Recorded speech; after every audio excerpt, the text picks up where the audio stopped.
दोस्तों, भाग 2 में हमने जाना कैसे दक्ष के यज्ञ में अपने पति भगवान शिव का अपमान होते देख सती ने योगाग्नि में अपना शरीर त्याग दिया। जब ये समाचार कैलाश पहुंचा तो शिव का शांत और ध्यानमग्न रूप भंग हो गया। उनके भीतर का ज्वालामुखी फट पड़ा, ब्रह्मांड कांप उठा और दिशाएं थर्रा उठीं। शिव की जटाओं से अग्नि और क्रोध से भरे 2 दिव्य रूप प्रकट हुए, वीरभद्र और भद्रकाली। उनका स्वरूप भयावह था, लाल नेत्र, विशाल देह और विनाशकारी शक्ति से युक्त।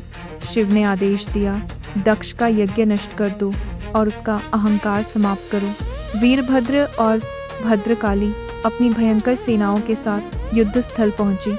शिवगणों और दक्ष की सेना के बीच एक भयानक महायुद्ध हुआ।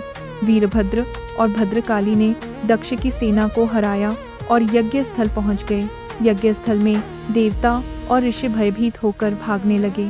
वीरभद्र ने क्रोध में दक्ष का सिर धड़ से अलग करके यज्ञ कुंड में फेंक दिया, जिससे दक्ष के यज्ञ का पूर्ण विनाश हो गया। लेकिन जब क्रोध शांत हुआ, शिव सती की देह लेने पहुंचे। वहां देवताओं ने विनम्र होकर प्रार्थना की। उनका कहना था, प्रजापति का वध ब्रह्मांडीय संतुलन तोड़ देगा। शिव ने करुणा दिखाई। उन्होंने उसी स्थल पर मौजूद एक बकरे का सिर दक्ष के शरीर पर स्थापित कर दिया। दक्ष पुनर्जीवित हुए, उनका अहंकार नष्ट हो गया और उन्होंने भगवान शिव से क्षमा मांगी। किंतु शिव का दुख समाप्त नहीं हुआ था। वे सती के निर्जीव शरीर को उठाकर ब्रह्मांड में तांडव करने लगे। हर कदम पर पृथ्वी कांप उठती, दिशाएं थरथराती। सृष्टि के संतुलन के लिए देवताओं ने भगवान विष्णु से विनती की। विष्णु ने अपने सुदर्शन चक्र से सती के शरीर को 51 भागों में विभाजित कर दिया।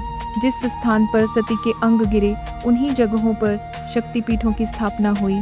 ये 51 शक्तिपीठ आज भी भारत, नेपाल, बांग्लादेश, पाकिस्तान और श्रीलंका में फैले हैं, जहां मां की शक्ति आज भी जीवित है। सती और शिव की यह कथा हमें याद दिलाती है, जब प्रेम और भक्ति का अपमान होता है तो विनाश जन्म लेता है, पर जब करुणा और संतुलन जुड़ते हैं तो उसी विनाश से सृष्टि का नवजीवन जन्म लेता है। करुणा ही सृष्टि का आधार है। सब्सक्राइब करें और जुड़े रहे आगे की शक्तिपीठ कहानियों के लिए। धन्यवाद।